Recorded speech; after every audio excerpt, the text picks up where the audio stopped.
Olá! Hoje a gente vai mergulhar de cabeça num dos conceitos talvez mais centrais e complexos da teologia cristã, a doutrina da expiação.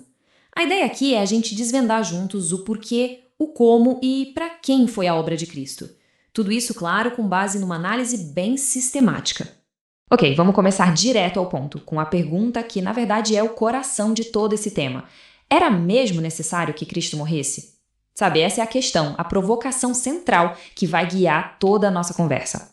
Então, para a gente conseguir entender essa necessidade, primeiro a gente precisa dar um passo atrás e olhar para o problema. O que a teologia descreve como um verdadeiro dilema divino. Pensa assim, é uma tensão entre duas características fundamentais de Deus, que à primeira vista parecem até opostas. De um lado, seu amor, e do outro, a sua justiça. E o que é mais fascinante aqui é justamente como esses dois conceitos são colocados lado a lado.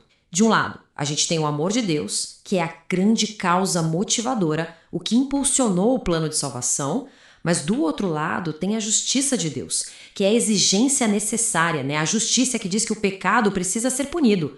A expiação, então, acontece exatamente nesse ponto de encontro, nessa intersecção, onde nenhum dos dois atributos anula o outro. É incrível. Bom, isso naturalmente leva a gente para outra pergunta, né? Ok, se o amor e a justiça de Deus levaram à expiação, mas será que era o único jeito, a única saída? Deus não poderia, ter achado uma outra forma de salvar a gente?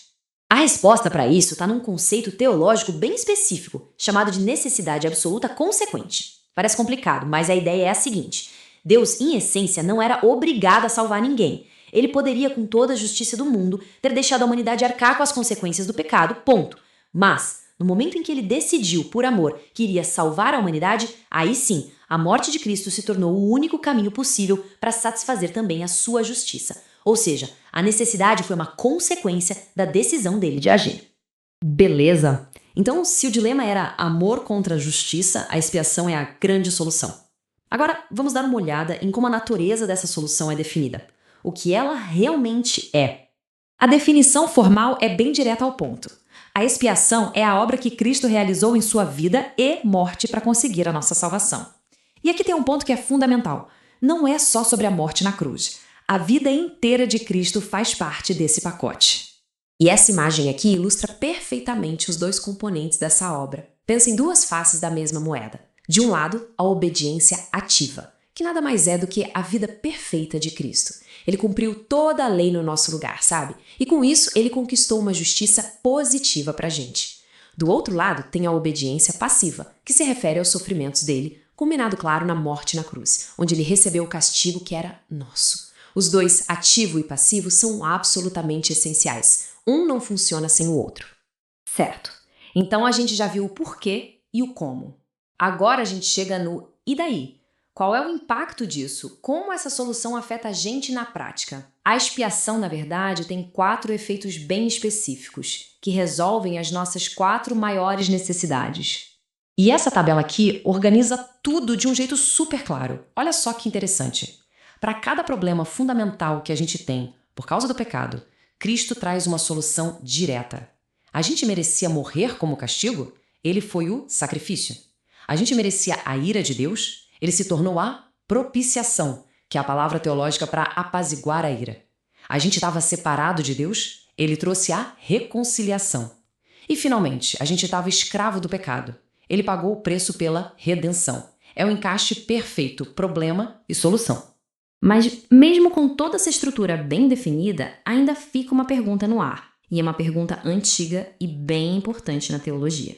Para quem exatamente foi a expiação?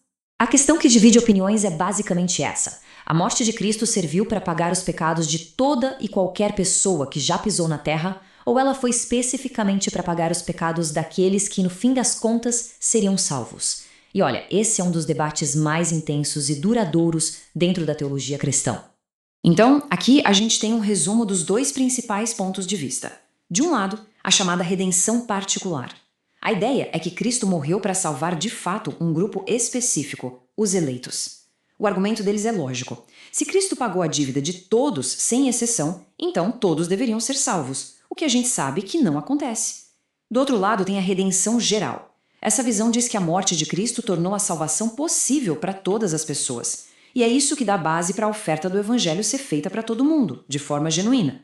É importante notar que os dois lados têm uma lógica interna forte, partindo de suas próprias premissas. E para a gente fechar, a análise nos deixa com uma aplicação prática que é fundamental e que está resumida nessa citação. No fim do dia, independentemente de qual lado do debate alguém esteja, a conclusão prática é uma só. A oferta gratuita do Evangelho deve ser feita a todos, sem exceção. E isso nos deixa pensando, né? Nessa tensão fascinante entre o plano soberano de Deus e esse convite que é universal. É um ponto final que, na verdade, abre um monte de outras portas e mostra o quão profundo esse tema realmente é.